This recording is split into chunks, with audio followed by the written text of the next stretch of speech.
नमस्कार, मैं GRS news के लिए गिरीश सिकरवार। 11 वर्षों तक अपनी नाकामियों को छुपाने के लिए कांग्रेस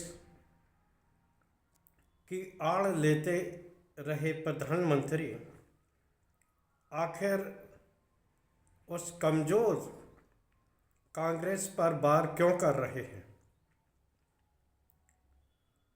जो कांग्रेस बिहार चुनाव में भी सिर्फ 6 सीटें जीत पाई। इसका कारण क्या है, ये भी मैं इस ब्लॉग में बताऊंगा और इस बात की भी इस ब्लॉग में विस्तृत चर्चा करने वाला हूं कि आखिर प्रधानमंत्री द्वारा विजय दिवस यानी कि बिहार में NDA की तगड़ी जीत के बाद विजय उत्सव मनाने भाजपा मुख्यालय पहुंचे प्रधानमंत्री कांग्रेस पर आखिर क्यों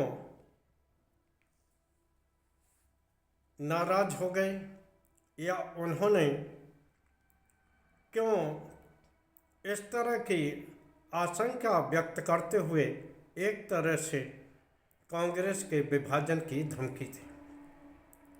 निश्चित तौर पर 2014 में कांग्रेस के भ्रष्टाचार को मुद्दा बना के भारतीय जनता पार्टी सत्ता में आई थी। 2014 और 2019 में उस कांग्रेस पर इतने भी सांसद नहीं थे कि वो अधिकृत रूप से नेता विपक्ष का भी पद ले पाए। 2024 के लोकसभा चुनाव में ही कांग्रेस भारत जोड़ो यात्रा या अन्य मुद्दों के सहारे अपने आंकड़े को 100 के करीब तक पहुंचाने में सफल है। इसके बावजूद भी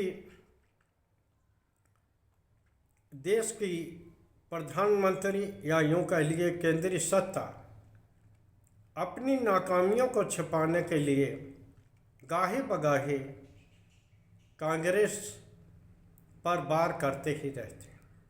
ऐसा ही नज़ारा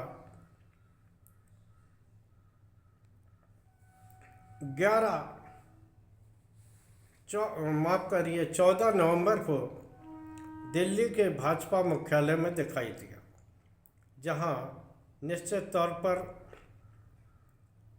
NDA गठबंधन की बिहार में हुई प्रचंड जीत को लेकर उनका अभिनंदन किया गया। निश्चित तौर पर यह NDA के लिए बहुत ही गौरव का पल रहा है, क्योंकि आज़ादी के बाद से बिहार में इतने मतदाता NDA सरकार की उस सरकार को बचाने के लिए एकत्रित हुए, जो सरकार 20 साल से जिसकी अगुवाई मुख्यमंत्री नीतीश कुमार करते रहे। वो नीतीश कुमार जो कि 20 साल तक लोगों को वो सुविधा मुहैया नहीं करा पाए, जो सुविधा उन्होंने ऐन चुनाव के पहले जीविका दीदी बहनों को दी। बिहार के उन वृद्धजनों की पेंशन में इजाफा हुआ और भी तमाम योजनाएं के सहारे किस प्रकार से बिहार के चुनाव को जीता गया। आज मैं उन विशेष बिंदुओं पर बात नहीं करूंगा जिसको लेकर विपक्षी दल आरोप प्रत्यारोप लगाते हैं। SIR की प्रक्रिया हो या चुनाव आयोग द्वारा भारतीय जनता पार्टी के पक्ष में खड़े होकर एक तरह से उनके राजनीतिक विंग के रूप में काम करना हो, क्योंकि आज के ब्लॉग में मेरा मुख्य उद्देश्य प्रधानमंत्री की उस अपरोक्ष धमकी से छुपा है जिस धमकी में उन्होंने कांग्रेस को विभाजन करने की बात। भाजपा के मुख्यालय में प्रधानमंत्री ने ये स्पष्ट तौर पर कहा कि कांग्रेस के नकारात्मक राजनीति को लेकर कांग्रेस का एक धड़ा निश्चित तौर पर असहज है और वो राहुल गांधी की राजनीति को पसंद नहीं करता है। निश्चित तौर पर और हमें ये दिखाई दे रहा है कि हो सकता है कि वो धड़ा विभाजन की दशा में आगे बढ़ जाए और कांग्रेस का फिर से एक बड़ा विभाजन हो जाए।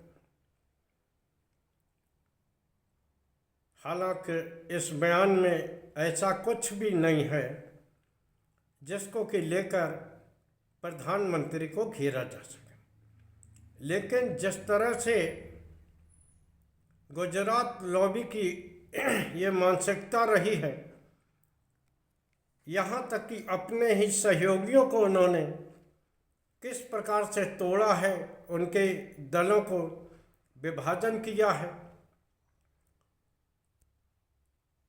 चिराग पासवान शिवसेना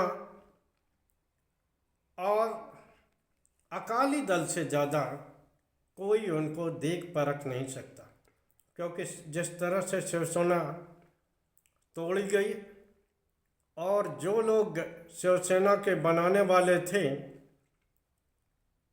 उनके परिवारीजनों को सिंबल और यहाँ तक कि चुनावी सिंबल और दल के नाम से भी महरूम कर दिया गया। शरद पवार की पार्टी भी किस तरह से तोड़कर विभाजित की गई और अकाली दल को, जो अकाली दल बिना मांगे भारतीय जनता पार्टी को राष्ट्रीय राजनीति के मद्देनजर समर्थन देता था, उसे तोड़ा गया। नवीन पटनायक जो कि भारतीय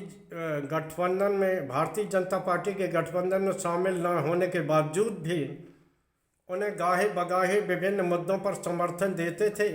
किस प्रकार उड़ीसा में उन्हें बीमार बता के बाहर किया गया, वो सभी जो घटनाएं हैं वो इतिहास में दर्ज है। प्रधानमंत्री के कथनानुसार क्या अब माना जाए कि कांग्रेस का भी शीघ्र ही एक विभाजन होने वाला है या सत्ताधारी दल कांग्रेस को भी तोड़ देगा? इसका एक नमूना मैंने ऑपरेशन सिंदूर के दौरान विदेशों में भेजे जाने वाले प्रतिनिधि मंडल में देखा, जिसमें कांग्रेस के इच्छा के न होने के बावजूद भी जो नाम कांग्रेस ने दिए थे, सरकार ने उसे न मानकर उन लोगों को भेजा जिन लोगों को कांग्रेस पसंद नहीं करती थी। तो क्या कांग्रेस में भी अब विभाजन कराने का समय आ गया है? क्योंकि राहुल गांधी जिस तरह से सरकार और सरकारी सिस्टम का विरोध करते हुए सड़कों पर उतरे हैं और जिसका विरोध करने के लिए उन्होंने राजनीतिक दलों और यहाँ तक कि देश के युवाओं जन जी से सड़क पर उतरने का अनुरोध किया है, तो क्या ये राहुल गांधी की इस बात से सरकार सख्ती में है? इसीलिए वो कांग्रेस को अब तोड़ना चाहती है। जिस प्रकार उन्होंने हरियाणा, महाराष्ट्र, कर्नाटक एवं विभिन्न जगहों के उदाहरण देकर बिहार के लोगों को सचेत किया था, इसके बावजूद भी बिहार में खेला हुआ और तेजस्वी यादव वहाँ से अब अप्रासंगिक होकर निकले। क्या बंगाल में और उत्तर प्रदेश में हमें यही सब दशा और दिशा देखने को मिलेगी?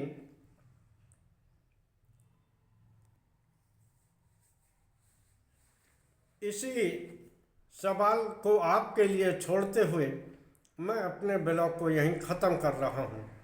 प्रधानमंत्री ने भले ही ये बात आशंका जताते हुए कही हो, लेकिन उनका कोई भी बयान यूं ही छोड़ा नहीं जा सकता।